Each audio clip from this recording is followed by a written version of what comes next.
Hello, Hello. hello, Oh, hello. look at you. How are you? I'm good. How are you, Jenny? I'm very well, thank you. Oh, you look great. I'm gonna Thank welcome everyone. Good evening, everybody.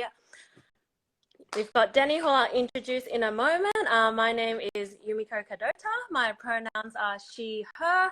I'm a doctor and author of Emotional Female.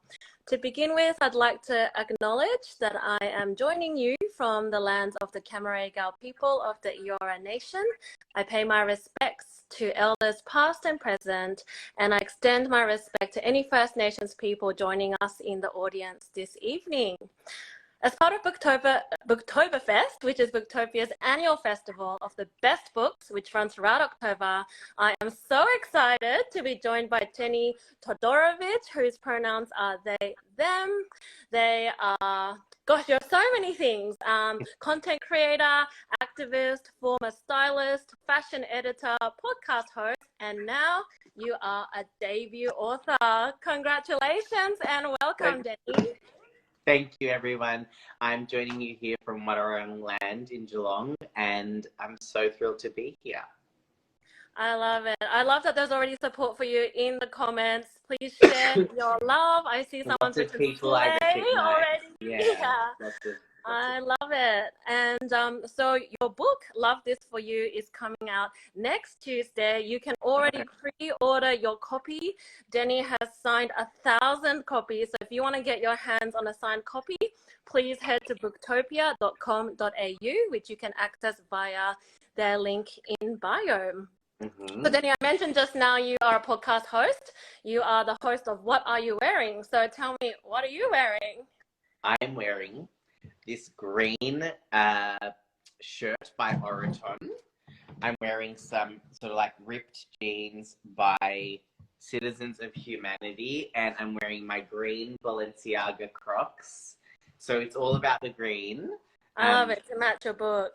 To match the book. Yay! And someone asked earlier, I'm just drinking Diet Coke out of a fancy cocktail glass because it looks shitty. I recognize that. I've got that too. It's a physique glass, isn't it? It is, yeah. Yes. Well, if you're wondering why I didn't dress up for you, Jenny, I specifically wore this t-shirt, which I've had for a couple of years. I don't know Oh, if it you says can read love the this writing. for me. Yeah, it says love this for me. I've had it for 2 Cute. years and I'm like, I have to wear this tonight. I And love.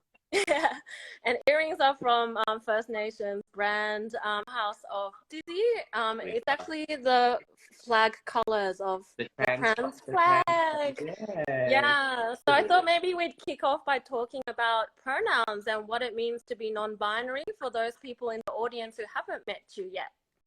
Sure. So to first explain what it means to be non-binary, I'll start with what a binary structure or system means. So a binary system is basically any system that consists of two things. So for a very long time, gender was considered to be a binary system consisting only of male and female. And that's something that is a very Western sort of construct. If we look back through like Indigenous times, non-binary people have always existed, but sort of colonization really sort of fucked that up. Excuse my language. So so to be non-binary is basically that I don't identify as man nor woman nor both, but somewhere in between and beyond. And my pronouns are they, them, and I use they, them pronouns because they are gender neutral and they best describe who I am authentically. Now, you've come out twice. So before you were non-binary, you've lived life as a gay man for 12 years. So tell me about that evolution, because obviously physically from the outside, you're the same person, but it was important for you internally to be more aligned with your gender identity. So tell me about the two processes that you went through. Sure. So coming out as gay was quite challenging. I mean, I was 19 at the time. I was in a very religious Christian religion, and it was scary. You know, I was living in Geelong. There wasn't a lot of gay representation in Geelong. I didn't really know what my life would look like. I didn't really have anyone to turn to. I didn't have any gay friends. I sort of made the best with what I knew. and what I knew to be always true, but didn't really have the courage, I guess, to finally take that step. So I did, and it was one of the most challenging things ever. And, you know, it took a great amount of time and patience for myself, for my family, for my community to really kind of come to terms with my identity as a gay man. And then I came out as non-binary 2 and a bit years ago in lockdown, and that was a whole other thing, because I always knew that I wasn't a boy, but I knew that I didn't want to be a girl, but I never had language to articulate that. So in about, maybe it was 5 years ago, I started to hear the term non-binary. I started to hear people using they, them pronouns, people like Sam Smith and Nico Tortorella and various other people. And I kind of thought, oh, okay.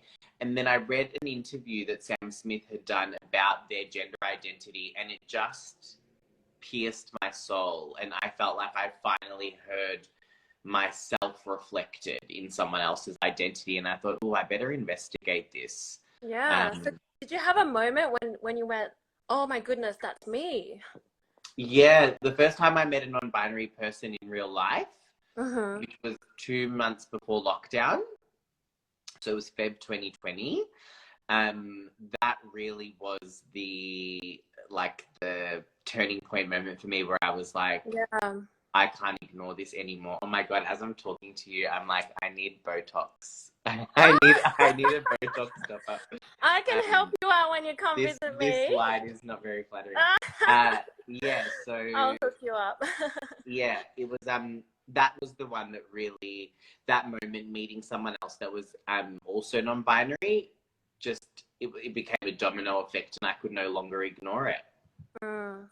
Now, for anyone who's just joining us, you can ask questions to Denny at the end of the interview. So if you look down there, there's a question mark icon that you can click on. So please submit us your questions.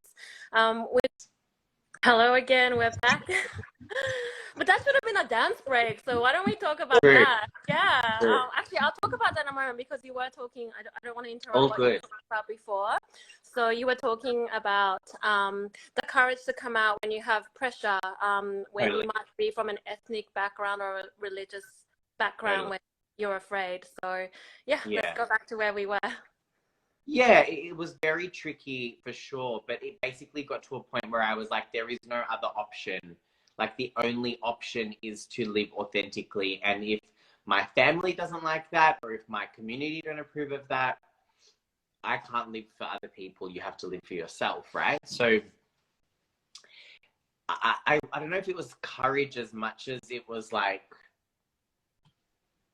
there was just no other option. That's really all it came down to. And it was survival, to be honest, in many ways. Yeah. And I remember thinking, well, if I go on for the rest of my life, living without family or without community, then that's fine. I'd rather do that than live a lie. Yeah. But then, I'm very blessed that was not the case. No, I know that initially it was difficult for those who loved you to understand. But how has your relationship with your mum, for example, evolved over the years? Because I love seeing her on your grid. She's such a ray of sunshine. Tell me about your relationship with your mum now. Sure. I mean, my mum is the most incredible person in my life. God, particularly in the last 4 or 5 weeks, she has just been by my side. Like, she is the wind beneath my wings. I don't know how to get, like, it makes me emotional.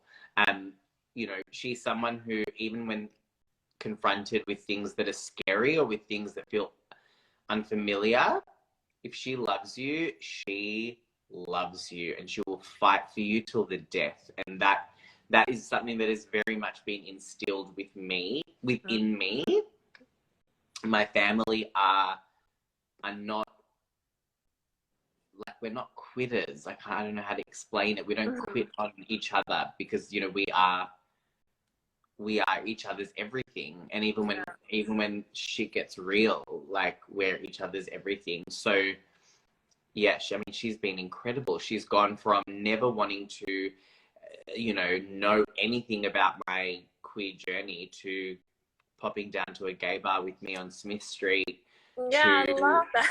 becoming an ally for people around her, for becoming an ally for people that she works, that she employs. She's amazing. But it didn't come without struggle, and it didn't come without time, like a really significant amount of time. Yeah. I love how now she's wholeheartedly like your number one fan. She's there repping your merch. She's there at your She is. dance Yeah. parties. Yeah. So on that topic of dancing, I love that you've got a playlist in your book. So for those of you who don't know yet, there is a playlist. You need to have listening devices and dancing shoes ready to read this book with. So tell me, what made you decide to put a playlist in there, and how did you choose your songs? Sure. So at the end of each chapter, there is a little Spotify barcode, a QR code here that you scan in the Spotify app, and it will take you to a curated playlist that I've made in Spotify. So music is a huge part of my life. It always has been, and dancing has been a huge part of my life since I was very little. So at the end of each chapter, there is a dance break with a song that is associated back to that chapter. And it's just like a moment of respite. It could be a moment to dance. It could be a moment to cry. Oh my gosh, it's just like, it's one of my favorite elements of the book. And to my knowledge, it's never been done before, at least in Australia. It's a bit of a first. So Spotify, I'm here and I'm ready to take your call. Which one is your favorite song on the playlist? Can I give you two? Yes. Tell me what they are. The first one is a song that really touched me last year, and it's by, what's her name? Keala Settle, and it's from The Greatest Showman, and it's called This Is Me. And it's all about living authentically and being yourself, and my gosh, it just like makes me sob. It's a very, very, very special song. So that's in the chapter. I believe it's in the chapter about breaking out of conforming, essentially. So there's that one. And then there's also Firework by Katy Perry, which is such a cheesy song, I know. And I think it's the MasterChef theme song. But it is a very special song to me, and it kind of saved my life. I don't want to be overly dramatic, but there was a moment in my life where I was in an incredibly abusive relationship, a relationship that was psychologically and physically abusive. And Katy Perry, that song, came to me in a moment of surrender. And I was trying to figure out whether or not to stay in that relationship. Or go, and I surrendered to the universe, which is basically asking the universe for a sign. And my sign was a plastic bag drifting through the wind. No way! That's the first line of the song. Yeah, and I talk about this in the book. And finding a plastic bag drifting through the wind is much harder than one would think. And 3 hours after I sort of surrendered that decision to the universe. I went to a park and sat by a tree, and this bag just drifted from out of nowhere through the tree and just landed right next to me. Wow, especially now because we all have tote bags, right? Because we don't do plastic anymore. To see a plastic bag is like such a sign. I love that music is therapy. You talk about different ways of healing, and I love that you normalize therapy. And, therapy is not just for when you have a crisis. It's about understanding who you are and how you interact with the environment. And I know that, especially in Australia, mental health access is incredibly difficult. So I thought it was so generous of you to share some of the learnings that you went through with your therapist, Elise. And a major part of your book as well is the affirmations that you put at the end of each chapter. And I saw on your stories this morning as well about setting intentions and manifesting. And I love that you've got this spiritual, you've got the fun fashion side of Deni, and you've also got this very soulful Deni as well. So can you share with us maybe your favorite affirmation in the book, or maybe what your affirmation or intention was today? My intention today is to move through the direction that the universe is pulling me, and to move through and forward, because that's something that I'm struggling with at the moment. Move through and forward, to lean into acceptance and peace, and a bit of sleep would be great. However, my favorite affirmation from the book is actually the very last one. So it says, I'm grateful for the journey I've been blessed with, every up and every down, every challenge and every joy. I make peace with the crossroad moments that have led me here. I make peace with each pillar of my identity, knowing that I am a work in progress. I rejoice in the work. I celebrate the liberation I give myself. I am a divine creation and am worthy of celebration. I relish in my authentic self with adoration and respect. I continue to prioritize growth, healing, and evolution infinitely so. I love you. We've got this now and forevermore. Oh, that's beautiful, Danny. I love that you've shared all these affirmations in the book and to help others. I do know one of the realizations you had through therapy was the fact that you're a fixer. You like fixing others. But I love this transition now of how you're allowing the universe to take you forward rather than you controlling things and wanting to fix things. You're allowing others in. How did you kind of open up and allow that to happen? Wow. Therapy. I never realized that was a pattern of mine until my therapist pointed out to me and said, Denny, you try to fix in every relationship I've had, particularly the relationships I speak of in this book. You know, I'm a fixer. If my partner is struggling in some way, I want to fix it. Are they sad? Is their mental health down? Do they not know where they are in their work life? I can fix it. Let's fix it. Let's get a piece of paper out and draw up some plans. Like that is who I am, and that's who I've always been. I'm like that with my mother. I was literally sitting on the balcony with my mother last night being like, okay, let's get out a piece of paper. Let's make a plan. That's what I do. But you cannot fill other people's cups if your cup is empty. You also can't fix anyone. They have to want to fix themselves. So the only person that you can fix is yourself. So turning that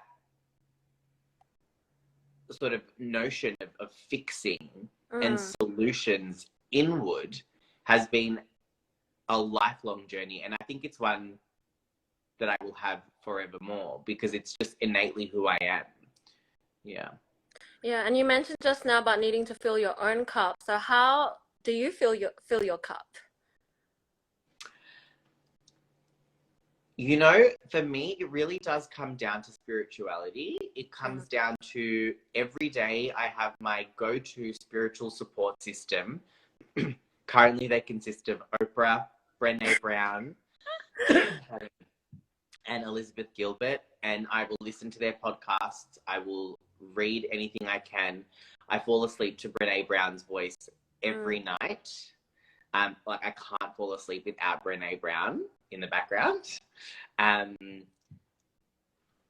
So that's a huge thing for me. Spirituality is a massive way that I fill my cup.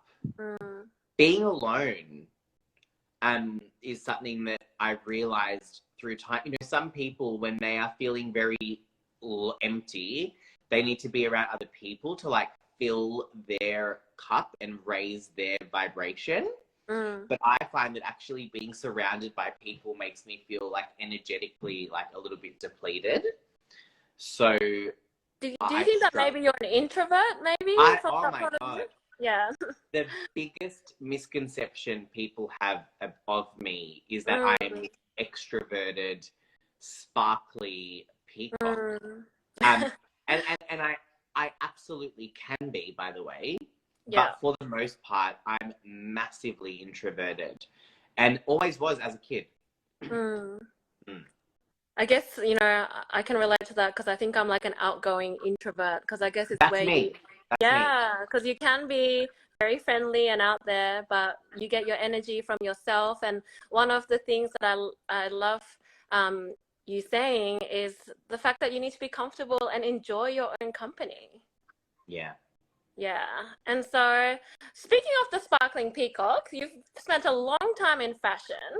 Yeah. Both you and I work in the cosmetic industry now, and you're in the fashion industry. Both industries emphasize external beauty. So, Mhm. given your book is about living authentically, how do you find authenticity when you're in an industry that does emphasize external appearances? Good question.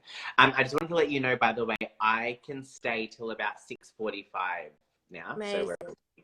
I've got my Excellent. niece, I've got my niece's birthday dinner tonight. Oh, Um, fun. yeah. Okay, so internal versus external beauty. I think it's really tricky because when you work in industry and you make a living out of sort of teaching people how to look or what to do to like improve the way that they look, it Mm, can be really tricky because it does become so anchored in external appearance when actually it's like all about the internal. That's the most important thing. So I think for me, when I style, well, I don't style clients anymore, but when I used to style clients, mm, I would always start by asking them the question, who are you?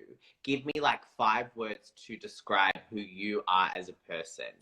And then let's draw on those words and let's elevate, like let's extract, like give me 2 words to describe you. Your oh, you're inside. asking me. Yeah, yeah. Oh my gosh. Optimism and sunshine. Okay, wow. Is that too So similar? straight away, optimism and sunshine. That brings me colors, that brings me silhouettes, that brings me fabrics and prints and vibes. And I could easily pull an entire rack of clothing based solely on those 2 words. And normally I ask for 5. So Mm, so for me, that's kind of it has to be internal. It has to be. mm. Otherwise you're just walking around in a uniform.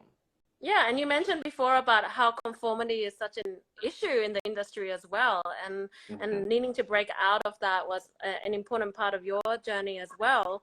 Um, so I know that you're very passionate about diversity and inclusion in the fashion industry. You've spoken a lot about fat phobia in the industry. If you were in charge of a campaign, let's say it's your own brand, and you were casting the models, what would Mm. your campaign look like? Oh my God, it would look like the world that we live in.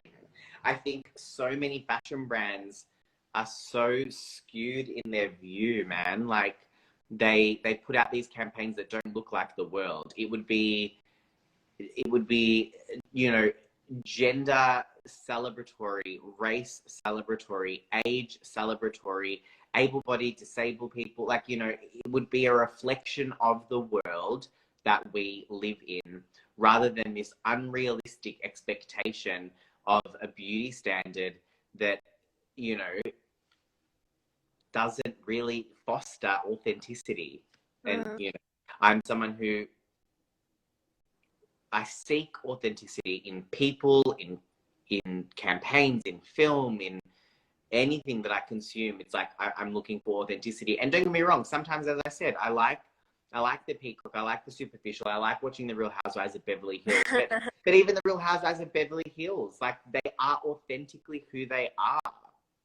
That is their life. That is their reality. So who am I to say that that's inauthentic? Whereas I can look at people and say, you're not. That's not you, doll. Like you're mm. wearing a mask. Yeah. Yeah. And in terms of authenticity, there's different areas we can be authentic in. You talk about the different pillars. So how did you decide on the pillars of your book? I mean, so the pillars. Oh, let's go to the contents page. It was pretty easy for me because I kind of thought about, what are the pillars in everyone's life that are universal. So they are childhood, they are family and culture, they are conformity and non-conformity. No matter where you live in the world, there is an element of conformity, to your reality. We talk about sex, sexuality, and shame, and how the three are inextricably linked. There is a short letter on gender because I didn't really want to write a whole chapter about gender because I'm still on my own gender journey. Yeah. Then we get to matters of the heart, which is all about love and relationships. Then we get to the hustle, which is all about career and how your career kind of punctuates who you are. We talk about our bodies in a chapter called Honoring Your Vessel. We talk about home truths and about what does home mean? How do you find home? Where is home?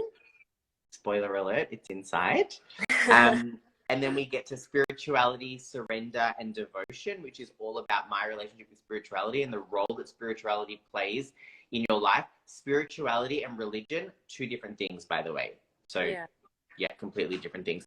And then the last chapter is liberation and how liberation really is the end goal. And liberation, by the way, comes in many different forms, in many different times in your life. So, yeah. They're the pillars. Do you feel truly liberated now? I feel as though I have never been more authentically, the last 2 years, like ever since coming out as non-binary, I've never felt more authentically liberated than right now. Like as in, in this season. There are still so many parts of my identity that I want to sort of evolve and kind of like let out of the bird cage, as it were. But for the most part, I feel very blessed that I can just be very comfortable in my skin. Yeah, and I have to say, your authentic voice does come through so strongly in the book. I can just hear your voice like, "Hello, darlings." It's just a warm hug from the pages of your book. So I really felt that reading it. I have a bit of a selfish question, actually. At the beginning, we spoke about the gender binary, men and women. And, I'm sure a lot of people in the audience identify as feminists. A lot of our readers are female. And when we talk about topics that we are passionate or we're raging about, like, for example, men's violence against women, for example, we use those binary terms because I guess that's the statistics, right? Like we are so behind when it comes to these social research projects that the stats we have are about how many men, perpetrate these crimes against women. And so we do use those words a lot. But I know you don't speak on behalf of all non-binary people, but as a non-binary person, do you ever feel left out of feminist discourse? And what can we as feminists do to make you feel more included when we do speak or write about these topics? Yeah, great question. I think that feminism needs to include trans people.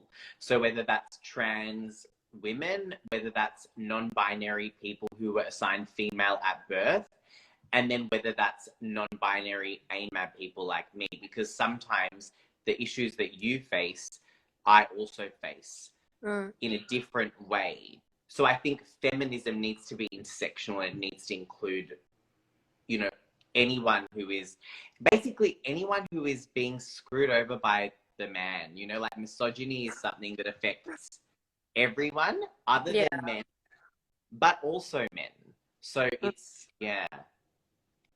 tricky. But of course, I would love feminism to include us. I think we saw that a lot during the Roe v. Wade trial. Yeah. And how trans people were just excluded from that narrative until social media began erupting and kind of saying, no, you need to include trans voices in this story. Yeah, absolutely. Now, we are going to open up to audience questions soon. So if you have any questions for Denny, there is a question mark icon at the bottom. So please submit us any questions. I'm going to ask you my last question, Denny.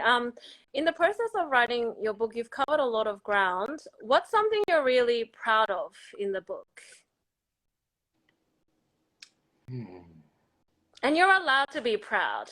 This is about self-love, empowerment. You've done an amazing job. Yeah, share with us like what's your favorite part of the book or the bit that you're most proud of? You know, I think what I'm most proud of is, so when I was a teenager, I wrote a book in high school, and I put it in like those like display folders that we used to have in school, you know, the ones with the plastic pockets. Yeah. And it was a fictional book, and I wrote it privately, but then kind of shared it with a few friends, and then it became this thing that people passed around in my year level and read it and really enjoyed it. So I've always wanted to be an author, like. And you are. I truly am lost for words, and it really hasn't sunk in just yet. So I think I'm most proud of the fact that this childhood dream has come true, and that, you know, so much work went into this, and I wrote it in a really short period of time because I'm really not great with deadlines, and I'm a bit of a like night before the exam kind of person. Yeah. So I wrote it, you know, oh my gosh, I was writing it like, you know, wherever I could, and so I'm just proud that it's like here, you know, like. Yep, and it's gonna be on bookshelves on Tuesday. Why? And I know you spoke before about how you need more sleep, but I don't think you're gonna be sleeping for a little while. No, like it's so surreal. It's so surreal. Like it's beyond. I truly can't find the adequate words. I'm so grateful to my publisher. I'm so grateful to my editor, Tom Langshaw, who I want to edit every single one of my books until I stop writing books.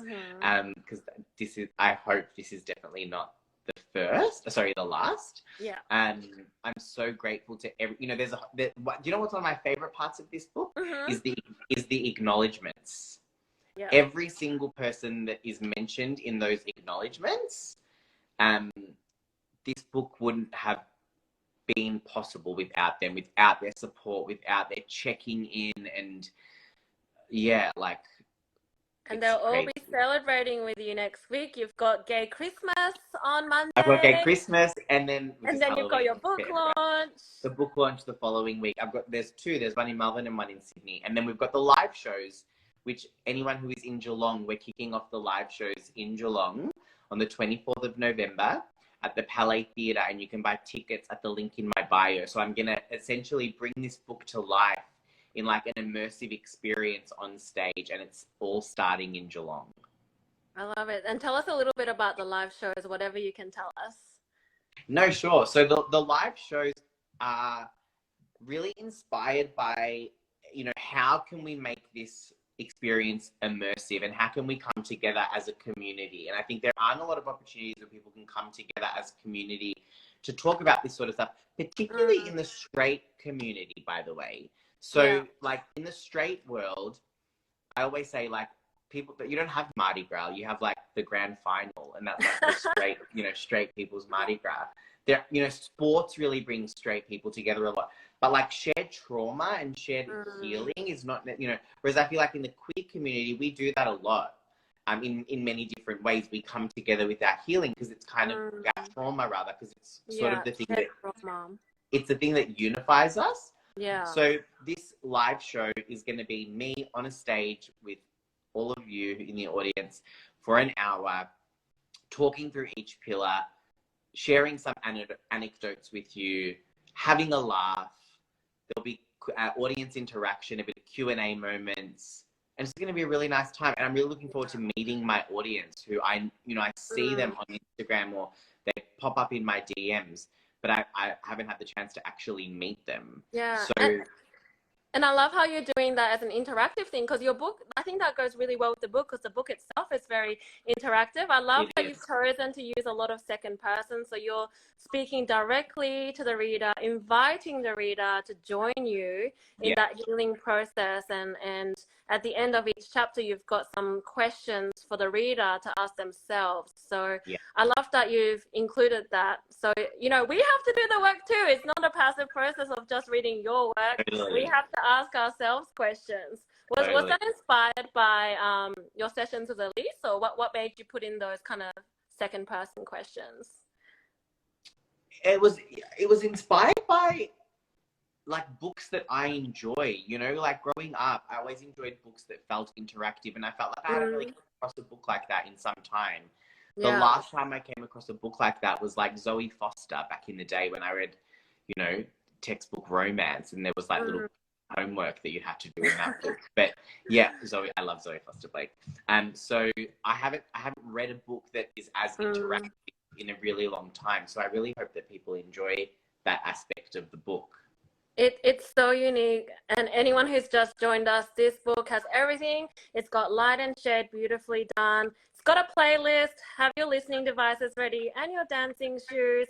It's got affirmations for you to read. It's got questions for you to ask yourself. There's a lot in there. Well, there's also illustrations. So each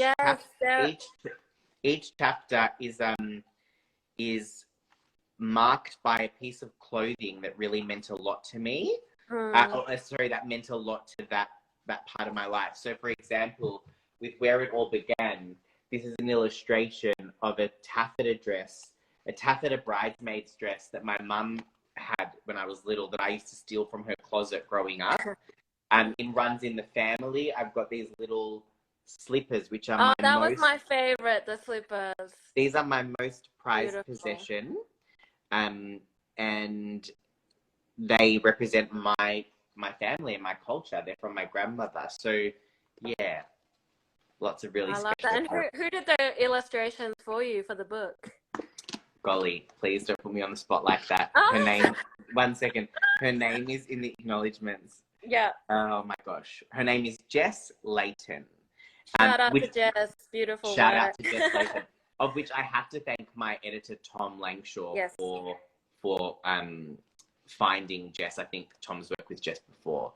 So I still haven't had a chance to meet her. But yeah, she did all the illustrations. Oh, gorgeous. It was a gorgeous addition to the book. And shout out to Tom. We love Tom. We love Tom. We love Tom. Yeah. So everybody, Love This For You is out next Tuesday. You can pre-order your copy through the Booktopia, link in bio. Danny has signed 1,000 copies, so make sure you get in there to get one of the special signed copies. Now, we've got a few minutes left for questions. I believe they're going to come up on the screen. Here we are. Can you see them, Danny? Yeah. Like to choose the ones that you want to answer? It says, you've lived in Paris and London. Do you see your future holding a chapter somewhere else across the sea? Travel can prompt lots of self-discovery. I'm not quite sure. The only place left on my bucket list is New York. So I've always wanted to live in New York, even just for a short time, 9 months, a year, just the stint. So that would be really fabulous. Other than New York, I'm all good. I don't envisage that I'll live in Geelong forever. But I think that Australia will always hold a very dear place in my heart. But I guess we'll have to wait and see. And a question about the green. How did you come up with the green? Someone thought it was Balenciaga parrot green. No. Do you know what's actually really interesting? It was supposed to be pink. And supposed to be hot pink. And then Julia Gillard released her cover for her book, and it was hot pink with black and white type. Oh, and she's just released hers. So I know. Timing. And so I took a screenshot and sent it to my editor, and I was like, what are we going to do? So bright green was my second choice, because green is actually the color of healing. It represents healing. So it actually worked out perfectly. So thanks, Jules. Yeah. And also, I know how you love the combo of the green and pink together. Yeah, and there was a little bit of pink that made it to the There book. is. Yeah, Yeah, there is. love Yeah, this outfit. Thank you. Thank you. What was your decision behind wanting to write this book at this point? Okay, so when I got the book deal, I was actually asked to write a memoir, but I felt as though I was too young to write a memoir. You know, I'm still writing the story of my life. And the concept for this book actually came to me on a flight from Sydney to Melbourne. I jotted it down in a notepad. I knew exactly what the structure of the book was going to be. I can't take credit for the title. That was my editor's idea. I was actually going to call it Hello Darlings, but Love This For You made so much more sense. And it's all about providing a service to the reader. So I wanted this book to be a service to the reader. I didn't want it to be a self-indulgent memoir. And by the way, I love memoirs. It's my favorite genre. But I feel like there's still time for that book to come. So this book just felt like the perfect book for the perfect time. And particularly having experienced what I've experienced in the last 2 years, it just felt right. Now, one last question. How do you stand strong in the face of online hate and bigotry? You always seem so poised. Yikes. Well, okay. To quote Brené Brown, there is this incredible quote by Theodore Roosevelt, who was a president, that she wrote a book about. Her book is called Daring Greatly. And she says that, you know, it is not the point of view of your critics that count. It is the man that is in the arena who has dust and blood and sweat marred on his face, who is, you know, doing everything he possibly can to like get the work done. And when he falls, he does so daring greatly. Anyone who's not in the arena and isn't ready to be vulnerable and like put themselves on the floor of the arena, like with sand in their teeth, I don't really care to know what you think of me. That being said, I have been known to be, you know, pretty upset and, you know, in bed crying, and, you know, like it can be horrible, especially when it comes from women, which it does occasionally come from women. So, but you just have to take the higher road. Michelle Obama, when they go low, we go high. And you have to remember that it's a reflection of the person rather than a reflection of you. It's a reflection of their insecurities, and you wish them well, you bless them, you wish them love and light, and you say, let be and let God. I think that's a powerful message to end on. Thank you so much for generously sharing with us tonight. If you've enjoyed this discussion tonight, you can order both copies of our book, Denny's book, Love This For You, or mine, Emotional Female, right now from booktopia.com.au. I'm Yumiko Kadota. You can catch me on @MindBodyYumiko, and you can catch Denny at Style by Denny. Love This For You is out next Tuesday. Make sure you pre-order your signed copy. Denny, have a fabulous time at your niece's party. Thank you. Thank you everyone for joining us, and I cannot wait to see you at your Sydney launch. Yes, and thank you for your support, and thank you Booktopia for having me. And it's so nice to see so many familiar names that have popped up here tonight. So thank you very much. So much love for you in the comments. We love you, Denny. Thank you very much. Have a good evening, everybody. And thank you, Booktopia. Bye. Ciao.